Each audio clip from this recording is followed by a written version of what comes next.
Welcome back to Investing Talk Podcast. Today, we're tackling a name that, well, it screams volatility. Workhorse Group. Oh, yeah. This one's definitely not for the faint of heart. I mean, look at the 52-week range. It's gone from, about 80 cents? All the way up to over $24. Yeah, $0.805 up to $24.25. That kind of swing tells you everything about the uncertainty here. Exactly. It just shows this huge disagreement in the market, right? About whether they'll even survive, let alone grow. So the big question for us today, and probably for a lot of listeners, is Workhorse Group actually a buy right now? Especially at this low price with these massive events coming up. That's the core of it. You've got these two totally opposite potential outcomes investors are betting on. So our goal today is really to lay out the whole picture for you. We'll dig into the fundamental health, which is challenging. Okay. We'll look at the technicals, what the chart's telling us right now, and probably most important, break down these near-term catalysts, especially that huge merger vote coming in November. Right. Understanding what could actually shift the momentum here.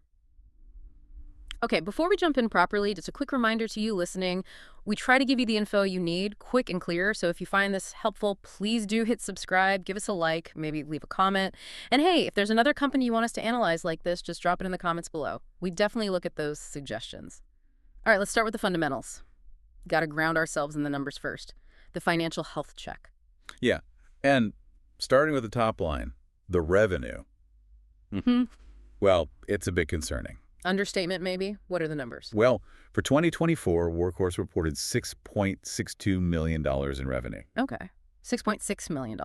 How does that compare? That's the worrying part. It's a huge drop, almost 50%, compared to 2023 when they brought in $13.09 million. Wow. Nearly half the revenue gone in a year. That definitely flags the challenge they have with scaling up production and actually getting customers on board. It really does. Yeah. That's the core issue right there. But, okay, here's where it gets a bit weird. Something flagged in the source material. The company's still losing money, obviously. Deeply unprofitable, yes. But the net losses actually got smaller year over year. They went from losing like $124 million down to about $102 million in 2024. That's right. A $123.9 million loss improved to a $101.79 million loss. So wait, revenue gets cut in half, but the loss shrinks by over $20 million. How do we read that? Is it good cost control, or are they just shrinking to survive? That's exactly the tension, isn't it? It's a good question. I mean, if you were a big, profitable company, cutting losses while revenue falls might signal, good management in a downturn. Right, tightening the belt. Exactly. But for a company like Workhorse that needs to scale up massively, well, seeing revenue fall like that, even with smaller losses, it could look like a retreat. So maybe necessary to save cash, but not really a sign of progress towards profitability? Precisely. It shows maybe some discipline on expenses, sure, but it doesn't show they're getting closer to that sustainable, scalable market success they need. Not yet, anyway. And that cash situation is crucial, right? Leads us to the balance sheet. Directly. Look, it's a tiny company in market cap terms, about $16.22 million. And they don't have a lot of debt overall, which is a plus.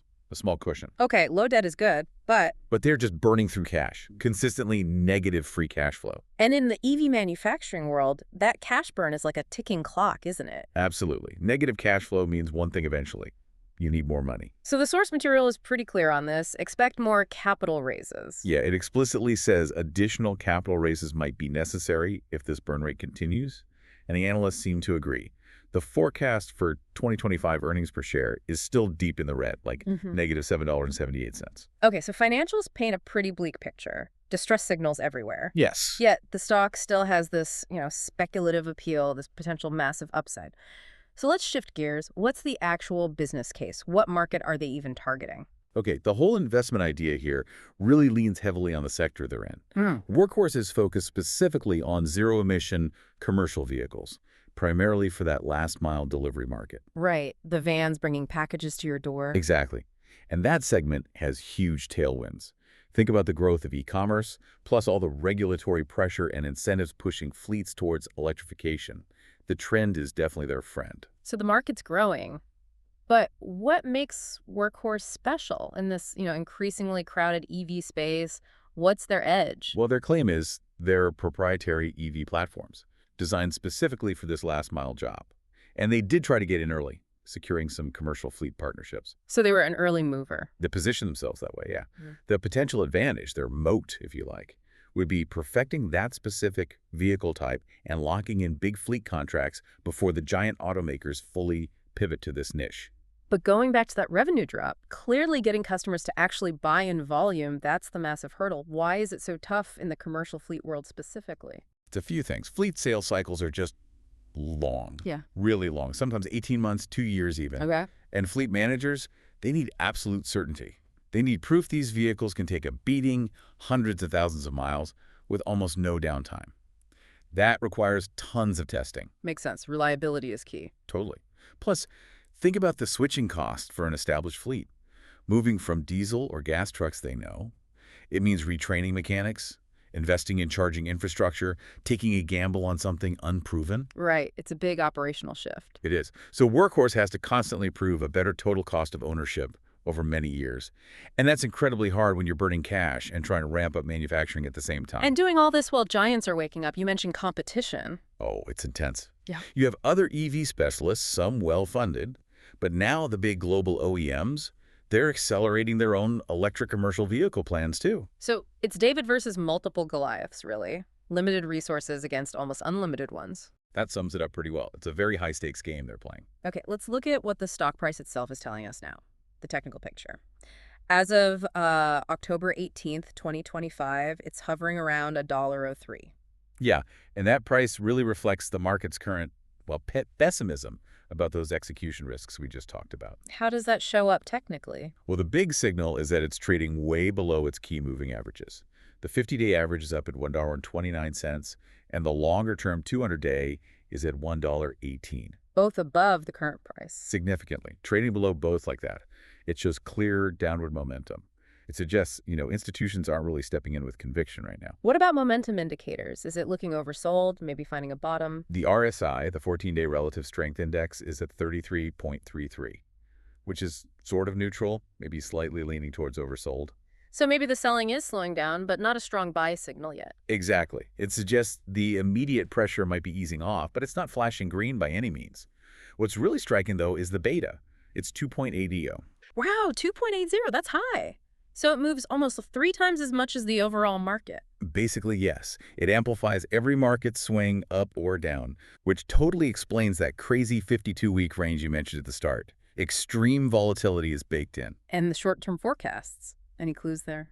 They suggest things might stay pretty tight for the next few months, maybe trading in a narrow band between, say, $1.01 and $1.06. Huh.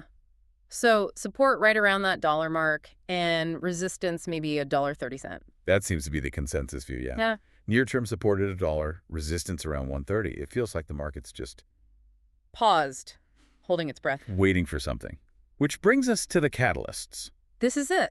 This is where we shift from analyzing the past to looking at what could completely change the company's future. The next 3 months are critical.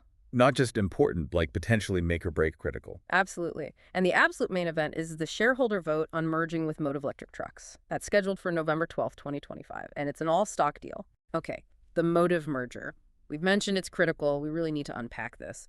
What does Motive actually bring? Why is this merger seen as potentially unlocking so much value? Right, because that detail often gets missed. Motive isn't just another EV startup. They specialize in chassis for medium-duty commercial fleets.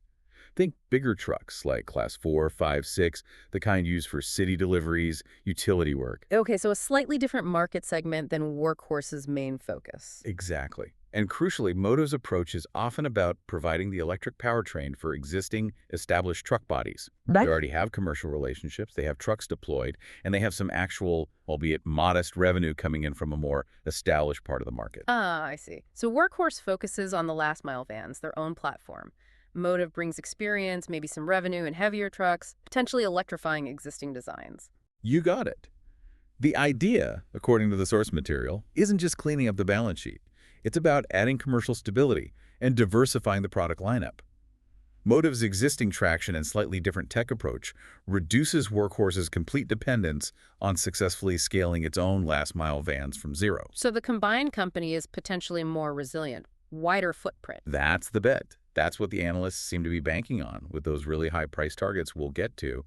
It makes the whole operation look less fragile. And management is pushing hard for approval. What's the alternative? What if shareholders vote no on November 12th? Management has been incredibly blunt about this. They've said failure to approve the merger could lead straight to liquidity problems, Meaning they run out of cash. potentially, which could force a major restructuring, maybe even bankruptcy protection down the line, or at the very least, maybe a reverse stock split just to keep the stock listed on the Nasdaq. Wow. So the stakes for that vote are genuinely existential. Merge into potential stability or face serious financial distress. That's pretty much it. And then just days after that huge vote, on November 18th, we get Q3 earnings. Yep, and that'll be critical no matter how the vote goes. Everyone will be laser focused on two things. Which are? Delivery volumes, are they actually shipping any vehicles? Making any progress on execution? And second, the cash burn rate. How fast are they spending money? Which tells us how much runway they have left, right? Yeah. And how urgently they might need that next capital raise we talked about. Exactly, it sets the clock. Okay, now let's talk about this analyst situation because it's pretty wild. Only 2 analysts covering it, apparently. Both rate it a hold. Correct. Just two, both sitting on the fence with a hold rating. The average 12-month price target between them is $8.68. Yeah, $8.68, Mm-hmm. which from the current price around $1.03, that's like, what, over 700% potential upside? A theoretical 722% upside. How does that even square with a hold rating? It perfectly captures that extreme high-risk, high-reward scenario. Look at the range within those targets. Ah, the dispersion. Right. The low target is still above the current price, at $1.75. But the high target is way up at $15.62. $15.62. Okay. So see, the analysts aren't predicting moderate growth. They're seeing either like total operational failure or huge success if things go right. And that going right scenario seems heavily dependent on the motive merger actually happening and working out. Assuming the merger goes through and they execute well afterwards. That's the implicit assumption in those high targets, yes. And of course, with this kind of potential swing, you get speculation. Rumors flying around. Oh yeah, talk about potential big fleet orders, new partnerships, stuff that might suddenly become real if the market believes the merger creates a more stable, bankable company. So connecting back to the technicals, the current $1.03 price is basically pricing in all the risk. The chance the merger fails, the ongoing operational struggles. I think that's a fair way to put it. The market price reflects significant execution risk and the possibility of failure. That $8.68 analyst target, that's pricing in success. Successful merger, successful integration, leveraging Motive's assets, capturing market share, a very different future. Okay, let's try to pull all this together, synthesize it. What's the final risk assessment? Look, the company-specific risks are just immense. You can't ignore them. Persistent losses, the cash burn, huge execution hurdles in a super competitive market. It is objectively a very high-risk investment. Very high risk. Okay, so then why is the overall thesis rated a 7 out of 10, signaling high risk, high reward? What justifies that potential reward side? It really comes down to two things, the big picture and the immediate triggers. First, the macro backdrop. That secular growth in commercial EVs is undeniable. The market they're targeting is growing rapidly. Okay, the rising tide. Right. But more tactically, you have these incredibly clear near-term binary events. The merger vote in November, the earnings report right after. These could genuinely trigger a massive shift in momentum, practically overnight. A yes vote on the merger could unlock that perceived stability and diversity needed to start justifying that huge potential upside. So who is this stock actually for then, given this knife-edge situation? You really have to think about two different investor types, or maybe two time horizons. Okay. For a short-term trader, Yeah. this could be interesting. Someone looking to play that potential speculative pop around the November events. If you're betting on a merger approval rally, bet your window. Get in, get out based on the news. Potentially, yeah. But if for a long-term investor, this is only for someone with extremely high conviction, willing to stomach absolutely brutal volatility and the very real risk of losing everything. Wow. Prepared for it to go to zero. You have to be. Yeah. But you're playing for that multi-bagger return if they actually pull off the post-merger scaling and capture that structural growth. Yeah. It's a moonshot bet, essentially. It really is stark, isn't it? How much is riding on that one day, November 12th? The potential outcomes seem miles apart. They are fundamentally different futures for the company. And, this brings up a really important question for anyone listening who's considering this stock. Yeah. Think about that analyst target again. $8.68. Yeah. That's almost 9 times the current price of $1.03.